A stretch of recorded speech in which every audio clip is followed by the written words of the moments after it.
Sa simula ng movie ay makikita na may isang pamilya na masayang nag-usap-usap habang papauwi na. Habang binabaybay ang daan ay may mga grupo ng nakamotorsiklo na mabilis ang pagmamaneho. Walang ano-ano'y na aksidente ang pamilyang Kotse. Ito ang pagsisimula ng pagbabago sa buhay ni Ji-eun, ang tanging nakaligtas sa aksidente. Nawala ang kanyang mga magulang, pati na rin ang kakayahan nitong makapagsalita ng maayos.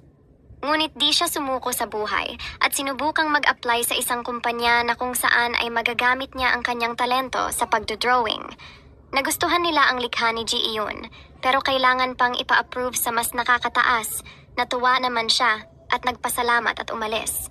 Ipinakita rin dito ang isang factory na kung saan ay nagtatrabaho si Ji-eun at ang best friend niyang si Jae-hyun. Pinakita rin dito ang isang mapagsamantalang manager. Kinausap si Ji-hyun at gustong gawin ang balak kapalit ng promotion. Habang hawak ni Ji-eun ang dating award niya ay may naring siyang ingay sa kabilang unit.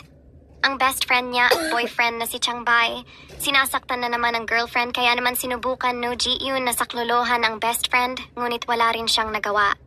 Isang salo-salo sa kumpanya ang naganap at naroon sina Ji-eun at Ji-hyun. Sinubukan lasingin ng manager si Ji-hyun dahil sa masamang balak ngunit mabilis na umaksyon si Ji-eun, hinila si Ji-hyun palabas at kinausap. Pero nauwi lang din sa pagtatalo. Habang pauwi si Ji-eun, ay isang malagim na pangyayari ang magaganap sa kanya. Isang lalaki ang nagtakip ng panyo sa kanyang bibig at dinala siya sa isang kwarto. Biglang dumating ang dalawa pa nitong kasabwat at sa unang pagkakataon ay sinubukan siyang pansamantalahan ng isang lalaki, ngunit di ito nagtagumpay dahil sa panlalaban ni Ji-eun. Pero di sumuko ang lalaki at nagpatulong pa para hawakan si Ji-eun. Para di makapanlaban, sinuntok niya ito na naging dahilan ng panghihina. At doon ay naganap na ang pananamantala ng dalawang lalaki habang ang isang lalaki ay nanonood lamang sa kanila. Matapos nito ay iniwan na lamang siya basta umiiyak at nanlulumo. Nang mabawi ang lakas ay nagtungo ito sa police station para i-report ang ginawa sa kanyang pananamantala. Nagbigay pa siya ng hair sample na nakuha niya nung nanlaban siya sa mga masasamang loob. Ngunit imbis na paniwalaan siya ng pulis ay pinagdudahan siya dahil sa suot nito at di niya pagsigaw ng tulong gayong hindi naman ito pipi. Dahil sa ginawa sa kanya ng pulis ay pinili na lamang niya na umuwi. Pagdating sa kanyang bahay ay may isang lalaki siyang nadatnan. Ang lalaki na kasama at nanunod habang siya ay pinagsasamantalahan siya ng kanyang mga kasama. Nakuha pala nito ang ID niya at nagtungo sa bahay niya para pagsamantalahan din siya. Ngunit sa pagkakataong ito sa ginawa niyang panlalaban ay napatay niya ang lalaking nagtangka sa kanya. Dumating ang mga pulis sa kanyang bahay at kinausap siya ni Officer Jo Gayem para tulungan ngunit tumanggi siya dahil sa pagkakataong ito ay napatay niya ang lalaking pilit na nanamantala sa kanya. Kinabukasan ay nakatanggap siya ng isang mensahe galing sa officer at nakipag-usap ito sa kanya. Sa bahay ay ginamitan niya ng pamutol ang katawan ng napatay niya at saka inilagay sa itim na plastic at inilagay sa ref. Sinasarado ni Ji-eun ang kanyang ref pero hindi niya ito magawa kaya naman ay napagpagsyahan niya na itapon ito sa labas. Samantala ay dumating ang pulis na di naniwala sa kanyang bahay di niya inabutan si Ji-eun pero nagkausap sila ni Changbei at sinabi na may kasama itong boyfriend noong nakaraang gabi. Kaya naman ay nakumbinsi ito na di talaga napagsamantalahan si Ji-eun at nagkukunwari lang. Hinanap ng pulis si Ji-eun nang makita ay sinubukan niya itong kikilan ngunit di maganda ang kinahinatnan. Sumambulat sa kanya ang dala ni Ji-eun na putol na katawan ng tao. Kaya naman hinabol siya ng pulis at nauwi ito sa isang trahedya, napatay niya ang pulis. Kinabukasan ay nakita ang bangkay ng pulis inimbestigahan ito ngunit walang ebidensya na nahanap. Nalaman sa imbestigasyon na isa ang pulis sa mga gumagawa ng ilegal na gawain kaya naman ito ang naging sentro sa imbestigasyon na ito. Ay makikita ang isang babae na nasa mental hospital, ito pala ay kapatid ni Officer Ji Gayem na isang biktima rin ng pang-aabuso. Pagtapos ang pagdalaw ni Officer Ji Gayem sa kapatid ay tinawagan niya si Ji-eun para kumbinsihin na tulungan siya sa kaso. Napapayag naman niya ito dahil sa mga sinabi nito. Sa police station habang kinukuhanan ng salaysay si Ji-eun ay dumating ang grupo ng kalalakihan na nahuli sa isang operasyon. Napansin niya na kasama roon ang nang-abuso sa kanya at dali-daling umalis. Nakalaya ang mga lalaking nang-abuso sa kanya, pinagmasdan niya ang mga ito at sinundan kung saan nakatira. Pagtapos ay dumalaw siya sa puntod ng kanyang mga magulang. Nagpunta si Jiyon sa factory, sinampal ang babae na may kausap sa telepono, nagtaka ang babae. Pagtapos ay nagtungo si Jiyon sa manager ng kumpanya, di nagsalita at nagpasa lamang ng resignation at tahimik na umalis.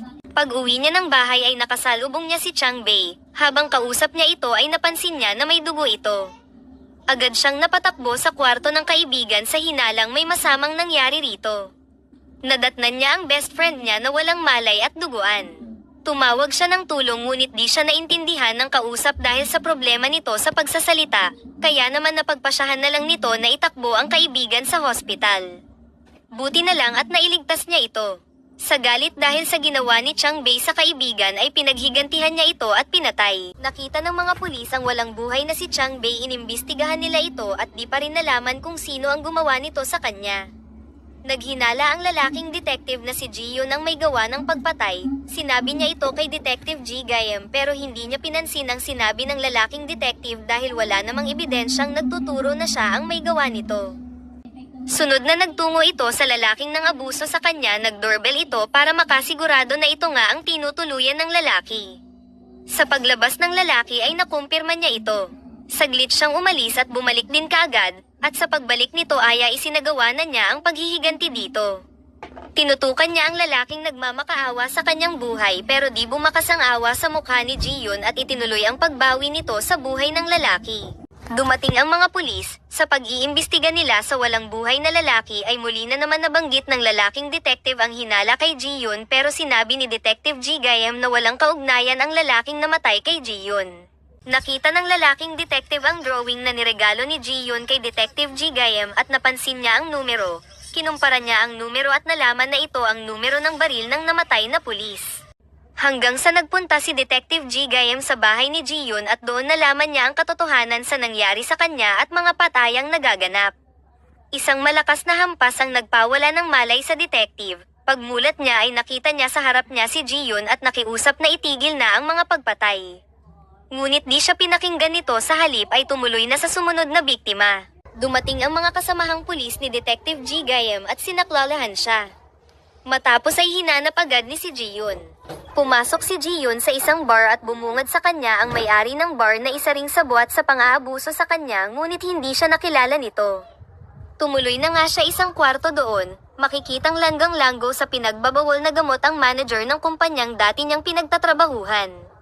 Kinakausap siya nito ngunit di nasasalita si Jiyon. Papaalis na sana siya nang may sinabi itong hindi niya nagustuhan at agad na pinaputokan ng baril. Pumalingaw-ngaw ito at narinig ng manager kaya't agad nila itong tinungo. Pagdating doon ay agad siyang pinaputokan ni Jiyon at tumama sa kanyang mga hita na naging dahilan upang hindi siya makalakad. Nagkagulo at nagtakbuhan ang lahat. Samantala ay dumating na ang mga pulis at agad na rumesponde. Habang gumagapang ang lalaki at nagmamakaawa sa kanyang buhay ay muli na namang pinaputokan ni Jiyon ang lalaki. Bigla namang dumating sina Officer Ji Gayem, muling nakiusap na itigil na ang ginagawa niya, pero itinutok ni Jiyon ang baril sa kanyang sarili at akmang magpapakamatay ngunit napigilan siya. Pagkababa ng baril ay pinulot ito ng lalaki at pinaputokan si Jiyon, agad itong bumagsak. Pagkatapos ay nakiusap na tumawag ng ambulansya, ngunit muli siyang binaril ni Officer Ji Gayem dahil sa ginawa kay Jiyon.